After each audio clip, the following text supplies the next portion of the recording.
Immediate சொந்தம் கூட கிடையாது. ஒருத்தருக்கு உதவி செஞ்சா அது எப்படியெல்லாம் ஒரு பட்டர்ஃப்ளை எஃபெக்ட் மாதிரி எங்கெல்லாம் போகும், யாரையெல்லாம் அதனால பயனடைவாங்க அப்படிங்கிறதுக்கு ஒருத்தர் பண்ண உதவி இப்படி எல்லாமே அப்படியே ஒரு வேர் மாதிரி அப்படியே பரவி இருக்கு. இது எதுக்காக மேடை போட்டு சொல்றோம் அப்படின்னா எல்லாருக்குமே ஒரு சமூக பொறுப்பு, சமூக அக்கறை இருக்கணும்.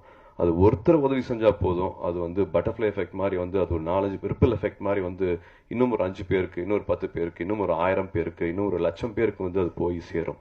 ஸோ எல்லாருக்குமே இருக்கிற சமூக அக்கறை தான் எங்களுக்கு இருக்கு. மேடை இருக்கிறதுனால அது கொஞ்சம் அதிகமாக தெரியலாம். பட் மேடை இல்லாமையும் உதவி செஞ்சுட்டு இருக்கிறவங்க நிறைய பேர் இருக்காங்க, ஏராளமான பேர் இருக்காங்க. அதனால தான் இந்த சமூகம் இன்னும் அழகா இருக்கு, நம்ம சொசைட்டி இன்னும் இயங்கிட்டு இருக்கு அப்படின்னா it's definitely because of definitely government, but also because of lot of NGOs, தன்னலம் பார்க்காத நிறைய வாலண்டியர்ஸ்னால தான் இவ்வளோ அழகான ஒரு சூழல் நமக்குள்ள இருக்கு அப்படிங்கறத நான் சொல்லிக்கணும்னு ஆசைப்படுறேன்.